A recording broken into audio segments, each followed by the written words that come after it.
Morning बच्चों, कैसे हो आप सब। उम्मीद करता हूँ आप सभी अच्छे होंगे। जो स्टेट इंसराज स्कूल है इसकी तरफ से बहुत ही बढ़िया ये मुहिम चलाई जा रही है। बच्चों को ऑनलाइन पढ़ाया जा रहा है, तो आप अपनी स्टडी है वो घर से जारी रखें, इसीलिए हम हैं वो ऑनलाइन आपके लिए उपलब्ध है। हमारी वीडियो देखने से पहले हमारे चैनल को सब्सक्राइब करें और मेरी वीडियो को लाइक करें। देखो, हम बात कर रहे थे 12th क्लास की। 12th क्लास के अंदर पिछली वीडियो में हमने गौड़ जनजाति की बात की थी। गौड़ जनजाति भूगोल का विषय है। भूगोल के विषय में गौड़ जनजाति की बात कर रहे थे। गौड़ जनजाति की सामान्य से जानकारी के बारे में बात कर ली थी, उसकी अर्थव्यवस्था के बारे में बात कर ली थी। अब उसका अगला टॉपिक है वस्त्र व आभूषण। वस्त्र व आभूषण। गौड़ जनजाति है वो कैसे वस्त्र पहनती है, कौन कौन से आभूषण पहनती है, उसके बारे में बात करेंगे। देखो, गौड़ जनजाति है वो जो महिलाएं हैं वो साड़ी और चोली पहनती है। साड़ी और चोली पहनती है। जबकि पुरुष है, पुरुष वो है धोती कुर्ता पहनते हैं। क्या पहनते हैं? धोती और कुर्ता। यानी कि अब वस्त्र और आभूषण की बात कर रहे हैं, उसके अंदर पहले किसकी बात कर रहे हैं? वस्त्र की बात कर रहे हैं। गौड़ जनजाति के वस्त्र की बात कर रहे हैं। तो महिलाएं क्या पहनती हैं? साड़ी और चोली, और पुरुष क्या पहनते हैं? धोती और कुर्ता पहनते हैं। ठीक है। अब इनके आभूषण की बात करते हैं। तो आभूषण है वो पुरुष व महिलाएं दोनों पहनती हैं। आभूषण है वो पुरुष व महिलाएं दोनों पहनते हैं। जो ये आभूषण है ये चांदी और एल्यूमिनियम के पहनते हैं। ये आभूषण किसके पहनते हैं? चांदी और एल्यूमिनियम के। ठीक है, आगे बात समझ में। फिर इसके अलावा जो महिलाएं हैं ये अपने शरीर पर गोदना गुदवाती है।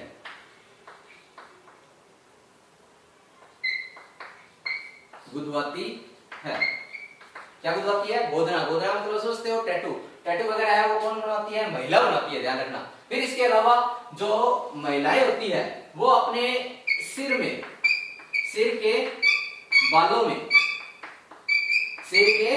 बालों में महिलाएं हैं वो सिर के बालों में आधा दर्जन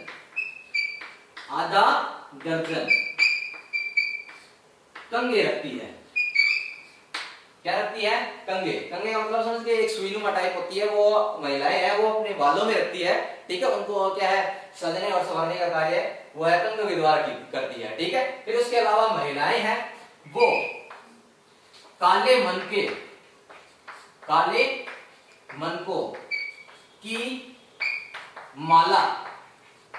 मनकों की माला बना करके कहां पहनती है? गले में पहनती है। तो ये इनके आभूषण और वस्त्र हो गए।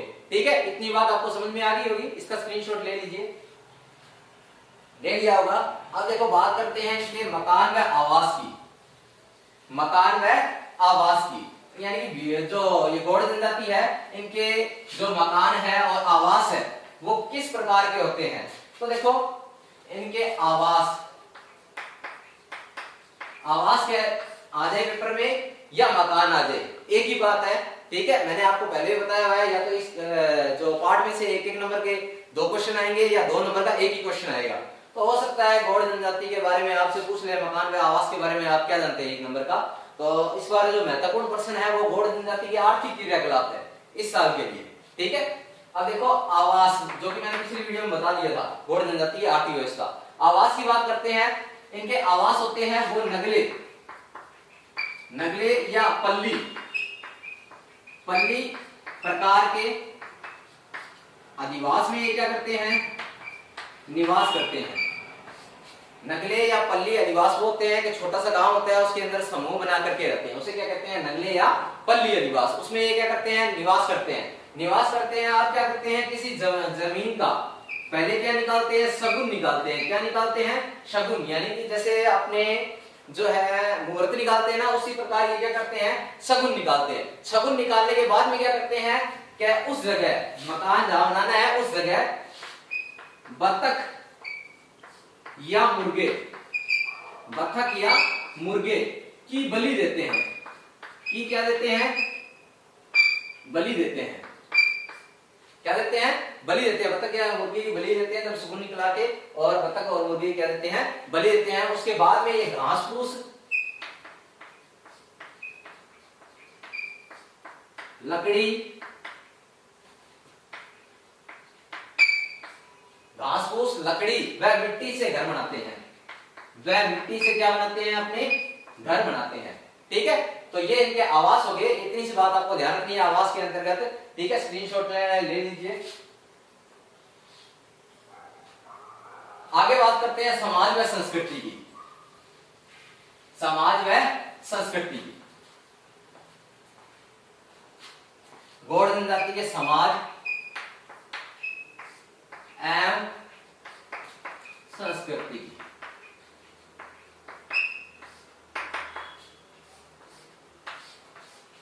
देखो, गौड़ जनजाति क्या है, पितृसत्तात्मक जो समाज में रहती है। पितृसत्तात्मक का मतलब होता है कि इनके अंदर जो परिवार का मुखिया होता है वो पुरुष होता है, ध्यान रखना।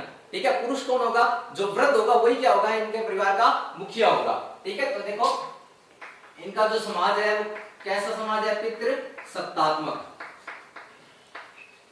समाज में ये क्या करते हैं, निवास करते हैं। पितृसत्तात्मक समाज में ये क्या करते हैं, निवास करते हैं। पिता की मृत्यु के बाद, पिता की मृत्यु के बाद जो पिता की सारी संपत्ति है वो किसको दे दी जाती है, पुत्रों को दे दी जाती है, यानी पुत्र में बांट दी जाती है। ठीक है, आगे बात समझ में। फिर है जो परिवार का वृद्ध सदस्य होता है, परिवार का वृद्ध सदस्य, वृद्ध सदस्य होता है वो परिवार का मुखिया होता है। जैसे बुजुर्ग होगा, जैसे दादा होगा, तो दादा क्या होगा, मुखिया होगा। अगर पिता प्रमुख होगा, यानी वृद्ध इंसान पिता है, तो पिता क्या होगा, परिवार का मुखिया होगा, ध्यान रखना। ठीक है, आगे बात समझ में। आगे देखो, बात करते हैं कि इनके अंदर जो विवाह है वो हरण विवाह, विधवा विवाह,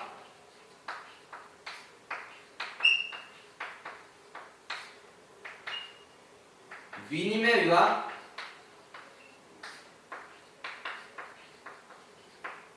और सेवा विवाह, और सेवा विवाह, ये इनके अंदर है, वो विवाह किए जाते हैं। ठीक है, आगे बात समझ में। आगे देखो, अब बात करते हैं आगे इसके जो विवाह होता है, इनका जो विवाह होता है वो क्या होता है, क्या ये जैसे मान लो ये तालाब है या झील वगैरह है, इसके आसपास में क्या किया जाता है, इनका विवाह किया जाता है। या तो जल के स्रोत के पास में, या तो जल स्रोत होगा, ठीक है, या क्या होगा, आम के पेड़ के पास में, या आम के पेड़ के नीचे क्या किया जाता है, विवाह किया जाता है। जो है ऐसगुन के लिए बचने के लिए, तो ये क्या है, ये क्या करते हैं, रामधुनी का आयोजन करते हैं। रामधुनी का आयोजन करते हैं, यानी कि आम के पेड़ के नीचे बैठ जाते हैं। किसी जो है अनहोनी घटना से बचने के लिए किसका आयोजन करते हैं, रामधुनी का आयोजन करते हैं। ठीक है, आगे बात समझ में। आगे देखो, अब बात करते हैं जो इनके गांव होते हैं, उस गांव के मुखिया को पटेल कहते हैं। क्या कहते हैं, पटेल कहते हैं। गांव के मुखिया को पटेल कहते हैं। क्या कहते हैं, गांव के मुखिया को पटेल या मुखादम, या मुखादम कहते हैं। ठीक है, फिर गांव का जो चौकीदार होता है, गांव का चौकीदार, गांव का जो चौकीदार होता है उसे कोतवाल कहते हैं। क्या कहते हैं, कोतवाल कहते हैं। गांव के चौकीदार को क्या कहते हैं, कोतवाल, और गांव के मुखिया को क्या कहते हैं, पटेल या मुखादम। अगर इनके अंदर कोई विवाद हो जाता है गौड़ जनजाति के अंदर, तो उस विवाद का निपटारा है वो पंचायत करती है। कौन करती है, पंचायत करती है। ठीक है, आगे बात समझ में इतनी। अब देखो, जो गौड़ जनजाति है वो भाषा कौन कौन सी बोलती है? देखो एक भाषा है तमिल, कन्नड़, मराठी, हिंदी और गोंडी। बिल्लों के द्वारा बोले जाने गौड़ जनजाति के द्वारा बोले जाने वाली भाषाएं कौन सी है? तमिल, कन्नड़, मराठी, हिंदी और गोंडी। ये भाषाएं क्या करते हैं? बोलते हैं। अब देखो इनके अंदर एक शब्द मिलता है गौड़ जनजाति के अंदर, सगा। शब्द का नाम क्या है? सगा। तो गौड़ जनजाति के जो 4 वर्ग है ना, गौड़ जनजाति कितने भागों में बटी हुई है? 4 वर्गों में। इसे क्या कहा जाता है? सगा कहा जाता है। गौड़ जनजाति में ये जो प्रथा प्रचलित है कि गौड़ नायक था, गौड़ नायक, गौड़ नायक था, उसका नाम था जो पाहंडी कपार लिंगम, पाहंडी कपार लिंगम, पाहंडी कपार लिंगम, पाहंडी कपार लिंगम था। इसने क्या किया? गौड़ जनजाति थी, वो एक गुफा में कैद थी, उस गुफा से इनको क्या कराया? आजाद कराया और ये 4 वर्गों में बट गए। ठीक है, उसे क्या कहा जाता है? सगा कहा जाता है। आगे बात समझ में, इतनी बात समझ में आ गई होगी, स्क्रीनशॉट ले लीजिए। आगे बात करते हैं, ले लिया होगा। देखो आगे बात करते हैं आधुनिक संस्कृति के साथ में इनके संबंध।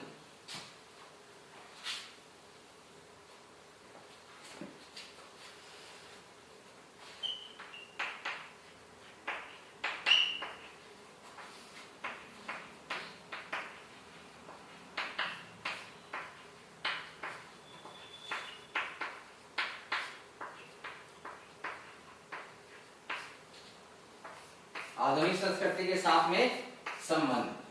देखो आधुनिक संस्कृति के साथ में जो संबंध है वो इनके, अब ये है वो खनन कार्य करने लगे हैं। वर्तमान में इन्होंने क्या कर दिया? आर्केड वगैरह है वो छोड़ दिया है। ठीक है, और किस कार्य में लग गए हैं? खनन कार्य में लग गए हैं। और खनन के अंतर्गत ये आसपास में क्या करने लगे हैं? निवास करने लगे हैं। खनन के आसपास में क्या करने लगे हैं? निवास करने लगे हैं। खनन के आसपास निवास करने लगे हैं। ठीक है, अब इनके अंदर एक प्रथा होती है, उस प्रथा का नाम है कबाड़ी प्रथा। कैसी प्रथा होती थी? कबाड़ी प्रथा। देखो कबाड़ी प्रथा क्या होती थी? कोई साहूकार है, साहूकार से ये क्या ले लेते थे? ऋण ले लेते थे। ऋण लेने के बाद साहूकार क्या करता था? इनको पीढ़ी दर पीढ़ी दास बनाए रखता था। ठीक है, तो उस प्रथा को क्या कहा जाता था? कबाड़ी प्रथा। तो कबाड़ी प्रथा क्या है? साहूकार से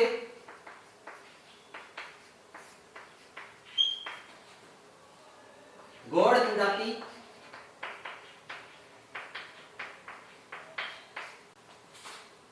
ऋण लेती थी। क्या लेती थी? ऋण लेती थी। ऋण लेती थी। ठीक है, ऋण लेने के बाद क्या होता था? साहूकार उन्हें पीढ़ी दर पीढ़ी